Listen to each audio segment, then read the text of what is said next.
Alright, today we're going to be making our own pumpkin scarecrow type giant prop. If you don't want to spend the money by your own, then all you need is a few branches, a larger branch, 2x4s, some cheesecloth, a foam pumpkin, and if you want, some vines. And these would be like ribs or whatever, spray paint that black, probably do that, add a little black to the material right here, and I might add another 2x4 right here, screw it on, make sure the screw doesn't go, at least be careful, because they can go all the way through there. So screw that on to make it look weathered. You can spray paint it that black, and that's what you need. I think this is about like $15, $16 for the pumpkin from Michael's. And then there's glue and spray paint. That's another like $10, so that's really all you would be spending. And I also ended up getting like a wall of vines kind of from one of our gardens, so that's cool. I might put it in front of this guy. And now, here's how to make the prop. Alright, I used some of this to tie the arms together so that hopefully the glue will settle better and hold these two branches for the arms together better. So now it's time to glue these together. Then after that I'll be attaching them to right here. This was a good branch because it should fit in there pretty nicely, but you can always, I guess, screw them into here like you do with these. Or if you have some really good glue, hopefully they'll stick there. As you can see, I have now put a bunch of glue on these two smaller branches here for the arms. I used hot glue last year and that worked well. This looks like the liquid hot glue when it's melted. It's pretty thick, but yeah, hot glue works. Hopefully this works. I have Gorilla Glue as well if this doesn't work. So now we're going to get to spray painting while the glue dries. And that is why I have this here, so you don't get spray paint everywhere. Good to spray paint outside, not inside, so that's what we'll be doing. I'm just using Rust-Oleum spray paint. This one's black. Shook it up, should be good.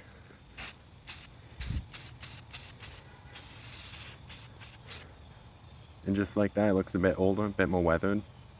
We're going to do the other side now. Alright, the camera didn't record, but I did the other side here, and it looks a bit better than how it looked before. But last time, I actually screwed this on to this large branch here before I spray painted, probably a good idea. But this side, switch it up and spray paint first. Now we're going to have to spray paint this side here. Alright, now here's the knitting material. Kind of looks like a ghost when you just throw it over something, but that's not what we're going for here. Can't decide if I want to do that for a different prop or not, but again, just to make it look older, we're going to be using some spray paint here, and some color here, shattering, make it look old and creepier.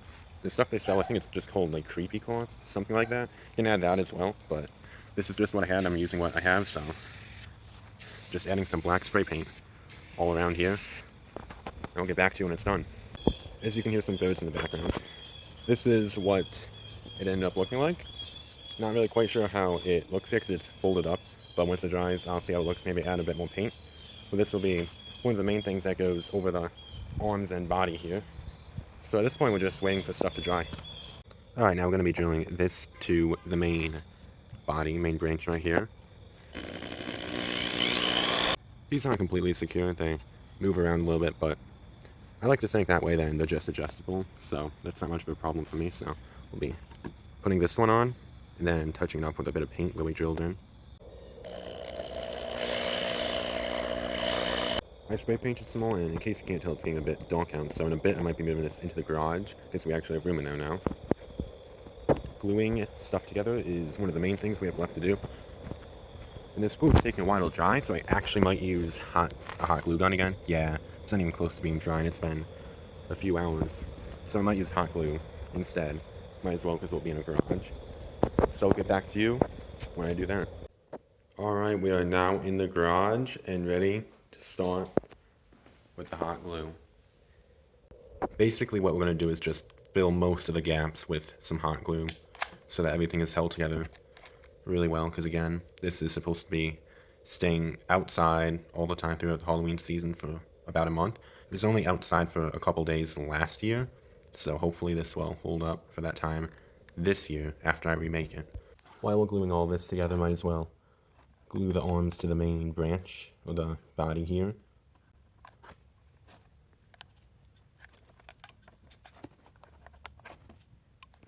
There we go. I used a whole bunch of hot glue. We'll see how it holds together. Last year it did, but these are bigger branches I'm using for the arms this year. You can see it's a bit stringy, but those could just be like spider webs if you want. They'll be covered up anyway. So there it is, all glued together. Now again, we just have to wait for it to dry. The glue is already dried, much faster than the other glue I was using, and I also just tied it up a bit more right there and can lift it up. It's not really moving around. And now we got it off the ground. Even though it is a bit tacky, still a bit wet, I've waited quite a while, and I just want to get this on so that the glue can dry overnight. Alright, it is coming together now. This really added a lot. Right now I just have it, as you can see, just stuck on parts of the branches. I'll glue it on in a bit, then wash my hands because, yeah, that wasn't dry yet. But it really does take it to the next level here. I think I'll also add some holes and rips in it to make it look even older and more weathered.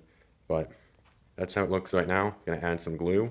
We'll wait for everything to dry, and then tomorrow, add some holes and vines, add some finishing touches, and a pumpkin head, and this will be complete.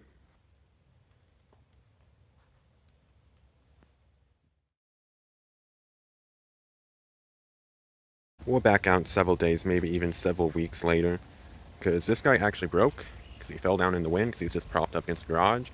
So I added a stake down there that I'm going to have to attach to this guy, and that's how hopefully he'll stay up. Honestly, getting this guy to stay up is probably the main problem here, but also I had to hot glue the head right there so it's not wobbling around. And yeah, I added the pumpkin head there, some vines. Gonna try to get him propped up, and then there's just some final touches, and this guy will be done. Here he is. I ended up making a base out of a pallet because this guy was just not standing up any other way. I realized I put the pumpkin on the wrong stick there. I think it was supposed to be on the other one. But anyway, I have a few more things to do still, but it's real messy back here, but I added a 2x4, screwed it to that, and screwed all that to the pallet. But it is almost done. And here it is, my pumpkin prop with a rotting pumpkin right there. Not gonna carve that now, it's all moldy. So, gets to stay with this guy right here. Added some black coated paper like material that I ripped up. And that's basically it.